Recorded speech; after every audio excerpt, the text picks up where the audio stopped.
नमस्कार। आज के इस एक्सप्लेनर में हम एक ऐसी दिलचस्प चर्चा करने वाले हैं जो सिनेमा के सबसे डरावने मॉन्स्टर यानी ज़ॉम्बी के बारे में है। लेकिन रुकिए, ये कोई आम हॉरर कहानी नहीं है। हम डिकोड करेंगे कि आखिर कैसे एक रहस्यमयी लोककथा हमारे सबसे गहरे सामाजिक डर का प्रतीक बन गई। और तो और, आज के इस डिजिटल दौर में ये एक ऐसी कमोडिटी बन चुकी है जिसे एआई टूल्स के जरिए इंटरनेट पर हर रोज हजारों बार रेप्लिकेट किया जा रहा है। तो चलिए इस अनडेड इवोल्यूशन को थोड़ा गहराई से समझते हैं। चर्चा का रोड मैप बिल्कुल क्लियर है। पहले हम 3 एराज ऑफ द अनडेड देखेंगे, फिर सोसाइटल फियर्स मेड फ्लैश यानी सामाजिक डर के बारे में बात करेंगे। उसके बाद देखेंगे कि ये ज़ॉम्बी वायरस ग्लोबल कैसे हुआ, फिर इसके मैशअप्स और म्यूटेशंस को समझेंगे, और आखिर में द मूवी एक्सप्लेनर इकोनॉमी का विश्लेषण करेंगे। तो बढ़ते हैं हमारे पहले सेक्शन की तरफ। Section 1, 3 eras of the undead. अगर फिल्म एक्सपर्ट्स की माने तो ज़ॉम्बी सिनेमा का इतिहास एक सीधी लाइन में नहीं चलता। इसे 3 बिल्कुल अलग अलग दौर में बांटा जा सकता है। शुरुआत होती है 1932 की फिल्म व्हाइट ज़ॉम्बी से, जहां द हेशियन ज़ॉम्बी का कॉन्सेप्ट आया। ये ऐसे इंसान थे जिनकी अपनी कोई मर्जी नहीं थी, बस एक मास्टर के कंट्रोल में थे। फिर आया 1968 का टर्निंग पॉइंट, जॉर्ज रोमेरो की night of the living dead. यहां से रोमेरो ज़ॉम्बी का जन्म हुआ, जो किसी मास्टर के नहीं बल्कि अपनी भूख के गुलाम थे। और उसके बाद 2001 के आसपास एक नया दौर शुरू हुआ, जिसे द पोस्ट 9/11 ज़ॉम्बीज़ कहा जाता है। चलिए अब आते हैं सेक्शन 2 पर, सोसाइटियल फियर्स मेड फ्लैश। दरअसल पर्दे पर दिखने वाले ये मॉन्स्टर्स सिर्फ डराने के लिए नहीं बनाए गए हैं। ये सोसाइटी का एक आईना है। ये उस वक्त के डर को एक फिजिकल फॉर्म में हमारे सामने रख देते हैं। जैसे 1930 के दशक के हेथियन ज़ॉम्बीज़ साम्राज्यवाद, उपनिवेशवाद और नस्लवाद का प्रतीक थे। वहीं 1960s के दशक में रोमेरो के ज़ॉम्बीज़ ने अमेरिका के नागरिक अधिकार आंदोलनों और वियतनाम युद्ध की हिंसा की तरफ इशारा किया। और 9/11 के बाद ये डर किसी जादू टोने का नहीं रहा, बल्कि ग्लोबल पैंडेमिक्स, आतंकवाद और मास इन्फेक्शन का डर बन गया। सिनेमा के इतिहास में ये शिफ्ट वाकई बहुत बड़ा था। सोचिए, एक तरफ 1960 और 70 के दशक का रोमेरो ज़ॉम्बी है, जो बिल्कुल धीमा है, बिना दिमाग के चल रहा है और कब्र से निकला हुआ एक मुर्दा है। पर दूसरी तरफ 2001 के बाद का नया इन्फेक्टेड ज़ॉम्बी देखिए। ये किसी कब्र से नहीं निकलता, इसे एक बायोलॉजिकल वायरस लगता है। ये बेहद तेज है, एग्रेसिव है और कुछ ही सेकंड्स में ट्रांसफॉर्म हो जाता है। ये दरअसल मॉडर्न ग्लोबलाइजेशन और रातों रात फैलने वाली बीमारियों का एक सीधा मेटाफर है।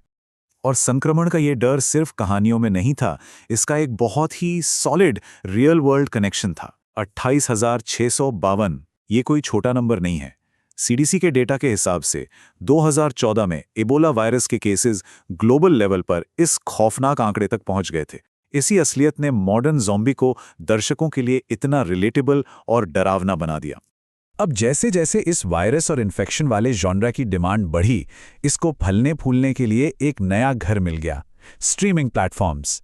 नेटफ्लिक्स ने करीब 53% मार्केट शेयर के साथ लीड ली और सांता क्लैरिटा डाइट जैसे शोज के जरिए इस मांग को पूरा किया। यानी एंटरटेनमेंट अब थिएटर से निकलकर सीधे लिविंग रूम तक आ चुका था। तो इसके बाद क्या हुआ, यही हम देखेंगे सेक्शन 3 में, the zombie goes global. Western दुनिया पर राज करने के बाद अब ये सिनेमैटिक वायरस पूरी तरह से ग्लोबल हो चुका है और इसने इंडियन सिनेमा में बहुत बड़ी एंट्री ली है। अगर हम 2026-2027 के आने वाली ब्लॉकबस्टर्स को देखें तो इस जॉनर में जबरदस्त पैसा लगाया जा रहा है। ज़ॉम्बी किलर में ऋतिक रोशन है और बजट करीब 300 करोड़ है। रणवीर कपूर की जेनोमी एक्स 300 से 400 करोड़ के बीच की फिल्म है और रणवीर सिंह की प्रलय का तो बजट 450 करोड़ तक बताया जा रहा है। ये आंकड़े बताते हैं कि ये जॉनर अब बॉक्स ऑफिस पर राज करने के लिए तैयार है। ये वाकई एक बहुत बड़ा कल्चरल शिफ्ट है। इंडियन फिल्म मेकर्स सिर्फ हॉलीवुड की कॉपी नहीं कर रहे हैं, वे इस जॉनर को पूरी तरह से अडैप्ट कर रहे हैं। इन फिल्मों का बजट हॉलीवुड को टक्कर दे रहा है, इनमें साई-फाई और कॉमेडी का तड़का लगाया जा रहा है, बड़े ए-लिस्ट स्टार्स के कैमियो हैं और पूरे देश में यानी पैन इंडिया लेवल पर दर्शक इनका बेसब्री से इंतजार कर रहे हैं। इससे पता चलता है कि डर की भाषा एकदम यूनिवर्सल है। आगे बढ़ते हैं सेक्शन 4 पर, मैशअप्स एंड म्यूटेशंस। अब एक बहुत ही वैलिड सवाल उठता है। लगभग एक सदी से स्क्रीन पर रहने के बाद कोई सिनेमैटिक जॉनरा फ्रेश कैसे रह सकता है? जब सबको पता है कि मॉन्स्टर कैसे चलेगा, क्या करेगा, उसको मारना कैसे है, तो खौफ और सस्पेंस कैसे बनाए रखा जाए? इसका जवाब है म्यूटेशंस और मैशअप्स। इस जॉनर ने खुद को एकदम नए सब कल्चर्स के साथ मिक्स करना शुरू कर दिया। उदाहरण के तौर पर एक तरफ 2018 की फिल्म ओवरलॉर्ड है। ये एक serious, grounded world war II drama है जो धीरे धीरे एक ज़ॉम्बी थ्रिलर में बदल जाता है। दूसरी तरफ zombie Nazi beneath the ice जैसी फिल्में हैं, जिसकी कहानी बिल्कुल ओवर द टॉप और एब्सर्ड है। अंटार्कटिका के अंडरग्राउंड बेस, मांस खाने वाले बैक्टीरिया वाले बॉम्ब्स और पूरा साइफाई का पागलपन। इस जॉनर की यही खूबी है, ये किसी भी सांचे में फिट हो जाता है। और अब हम आते हैं इस एक्सप्लेनर के सबसे आखिरी और मजेदार हिस्से पर। Section 5, the movie explainer economy.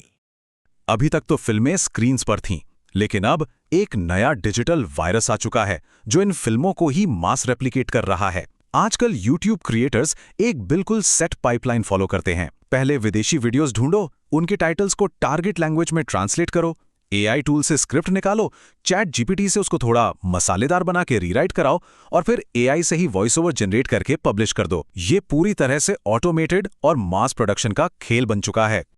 और सबसे हैरानी की बात पता है क्या है? ये बहुत ही मुनाफे वाला काम है। $2000। कई ट्यूटोरियल क्रिएटर्स का दावा है कि सिर्फ कॉपी पेस्ट और AI का इस्तेमाल करके चलने वाले ये मूवी एक्सप्लेनर चैनल्स आसानी से महीने का $2000 तक कमा रहे हैं। सोचने वाली बात है, जिस तरह फिल्मों में ज़ॉम्बी वायरस एक इंसान से दूसरे में तेजी से फैलता है, ठीक वैसे ही इंटरनेट पर इन AI जनरेटेड वीडियोस का लगातार रेप्लिकेशन हो रहा है। ये सारी बातें हमें पैट्रिक ब्रेंटलिंगर जैसे शिक्षाविद के एक बहुत ही गहरे विचार की याद दिलाती हैं। उन्होंने 1983 में कहा था कि मास कल्चर के पीछे दरअसल पूरी सभ्यता को बचाने की चिंता और किसी बड़े सर्वनाश का डर छिपा होता है। हमारा ये एपोकलिप्टिक कंटेंट को बिना रुके कंज्यूम करने का ऑब्सेशन कहीं ना कहीं हमारी आधुनिक सोसाइटी के बारे में बहुत कुछ बयान करता है, जो आखिर में एक बहुत बड़ा और विचारोत्तेजक सवाल खड़ा करता है। क्या फिल्मों का ये ऑटोमेटेड डिजिटल रेप्लिकेशन ही जनसंस्कृति के उपभोग का आखिरी रूप है? शायद आज के दौर का असली वायरस कोई ज़ॉम्बी नहीं है, बल्कि AI द्वारा संचालित मीडिया का ये अनस्टॉपेबल मास रिप्रोडक्शन है, जिसे हर दिन स्क्रीन्स पर कंज्यूम किया जा रहा है। इस गहरे सवाल के साथ आज की चर्चा को यहीं विराम देते हैं। उम्मीद है इस एक्सप्लेनर ने सोचने पर मजबूर जरूर किया होगा।